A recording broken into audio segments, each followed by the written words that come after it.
21 जून 2004 को ये school start हुआ और स्कूल स्टार्ट हुआ कुछ विशेष उद्देश्यों के साथ में कि वे एक ऐसा स्कूल बने थानागाजी में जिसमें केवल बच्चों को केवल पढ़ाई पे दबाव ना हो, पढ़ाई के साथ साथ खेल कूद, योगासन, प्राणायाम, आध्यात्मिक गतिविधियां, शारीरिक गतिविधियां, पर्यावरण के प्रति जागरूकता, संस्कार, समाज के प्रति हमारा उत्तरदायित्व, देश के प्रति हमारा उत्तरदायित्व, ये सभी भावनाएं हमारे अंदर विकसित हो। और इसी को ध्यान में रखते हुए सुबह प्रार्थना स्थल पे आप सब लोगों को बहुत अच्छी गतिविधियां यहां करवाई जाती हैं। इसके अलावा साइंस एग्जीबिशन आप सभी को पता है, जो बच्चे पढ़ रहे हैं पहले से, जो 10-5 दिन का टाइम हमें मिलता है, उस दौरान जो भी बच्चे उसमें पार्टिसिपेट करते हैं उनका उत्साह बहुत गजब का होता है। स्कूल कोई ऐसी जगह नहीं है जहां हम आए और चले गए। स्कूल एक वो जगह है जहां हमारा जीवन हमें कैसा जीना है, किस प्रकार से जीना है, उसको हम तय करते हैं। एक छोटी सी बात आप लोगों से कहना चाहूंगा कि जैसे कि हमें समझाया जाता है कि भाई वो आदमी सफल है, वो है सफल,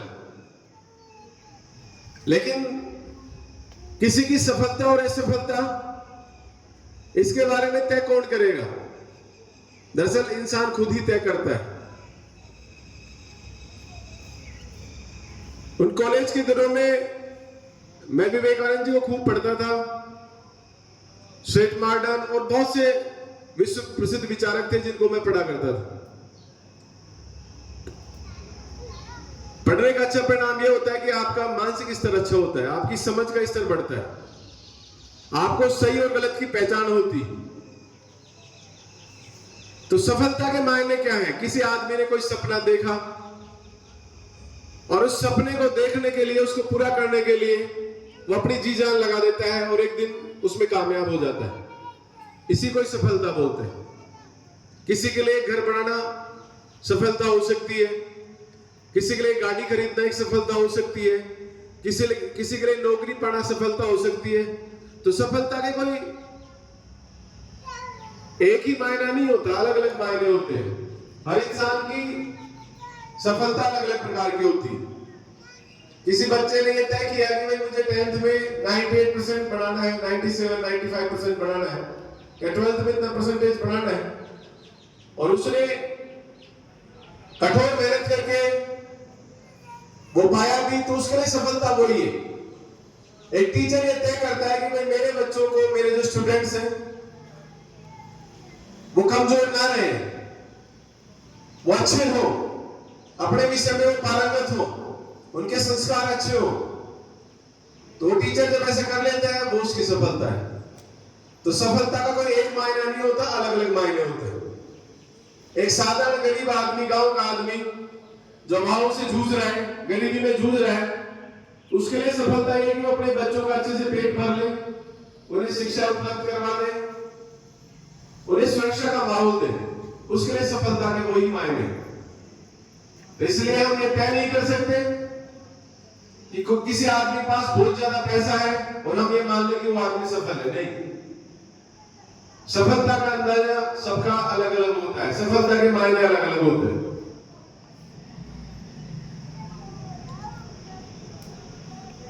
जब छोटे थे तो सोचते थे कि स्कूल ऐसी हो जहां खेलने कूदने की व्यवस्था भी हो। शहरों में जब देखते थे छोटे बच्चे, स्कूलों के बच्चे झूले झूलते थे, फिसलन पट्टी थी, बैलेंस पट्टी थी, बहुत सी चीजें जो शहरों के स्कूलों में देखा, लेकिन गांव के स्कूलों में चीजें उपलब्ध नहीं थी।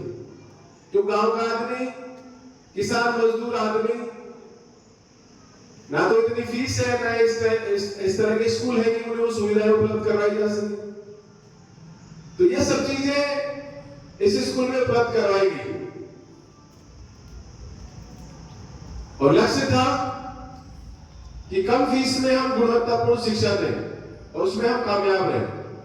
छोटे से, अभी राजेंद्र जी ने आपको बताया था शुरुआत में, छोटे से 6 कमरे थे, छोटे छोटे, और 2-3 टीन सेट थे। उससे स्कूल स्टार्ट हुआ, बहुत कठोर मेहनत हुई और धीरे धीरे आज स्कूल यहां तक पहुंचा है। इसमें वो सभी पेरेंट्स भी धन्यवाद के पात्र हैं जिन्होंने स्कूल पे विश्वास किया। वो सभी बच्चे भी धन्यवाद के पात्र हैं जिन्होंने कठोर मेहनत की और कठोर मेहनत करके स्कूल का नाम भी रोशन किया, अपने माता पिता के नाम भी रोशन किया, अपने गांव का नाम भी रोशन किया और खुद भी कामयाब हुए। हर साल इस स्कूल से पढ़े हुए 35-40 बच्चे सरकारी सेवाओं में जा रहे हैं और ये मैं इसको सबसे बड़ी उपलब्धि मानता हूं, क्योंकि किसी को अगर रोजगार मिलता है वो भी सरकारी परमानेंट,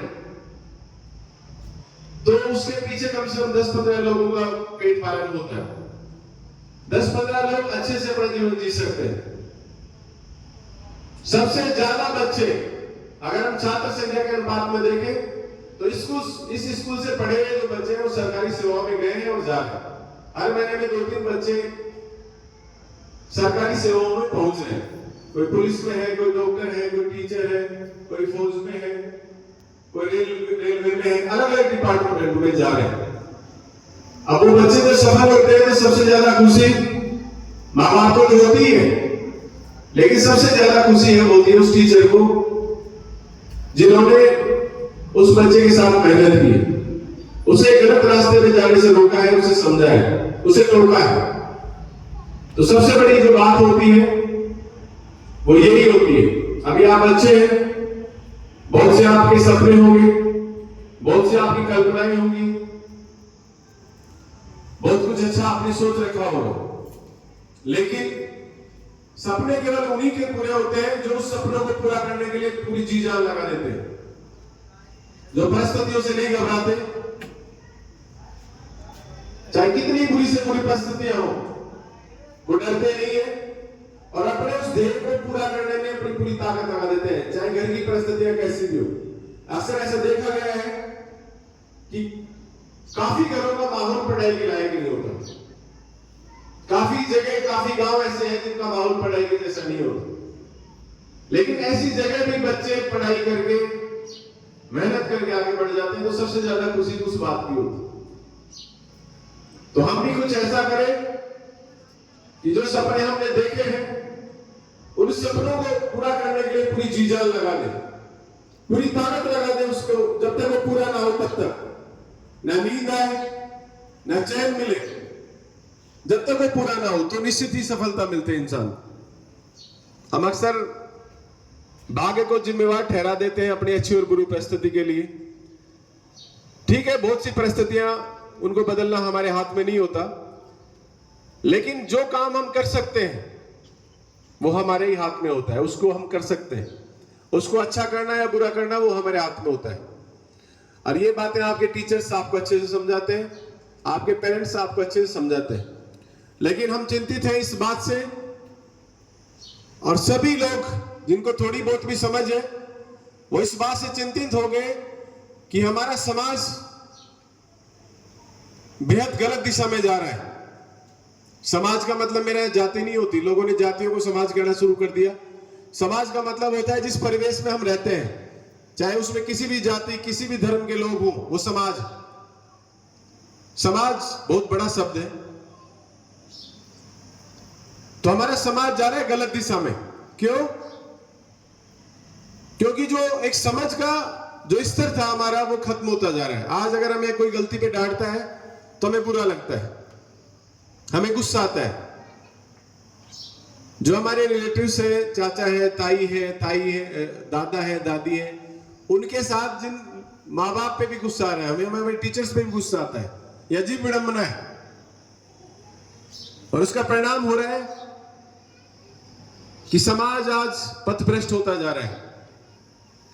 हर माँ बाप परेशान है बच्चों को लेकर के, वो बड़े चिंतित हैं कि बच्चे बिगड़ ना जाएं, बच्चे कोई ऐसी हरकत ना कर दे कि जिसकी वजह से उन्हें अपमानित होना पड़े, उनका जीवन बर्बाद हो जाए। हर माता पिता इस बात को लेकर के चिंतित।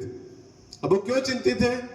क्योंकि समाज इस प्रकार का बढ़ चुका है, सबके हाथ में मोबाइल फोन है, और ये मोबाइल फोन, ये मोबाइल बम है।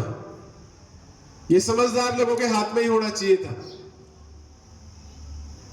लेकिन अब ये छोटे बच्चों के हाथ में भी आ गए हैं। माँ बाप पीछा छुड़ाने के लिए मोबाइल बच्चे के हाथ में पकड़ा देते हैं, लेकिन वो मोबाइल उस बच्चे के दिमाग की नसों को सिकोड़ रहा है, मस्तिष्क को सिकोड़ रहा है।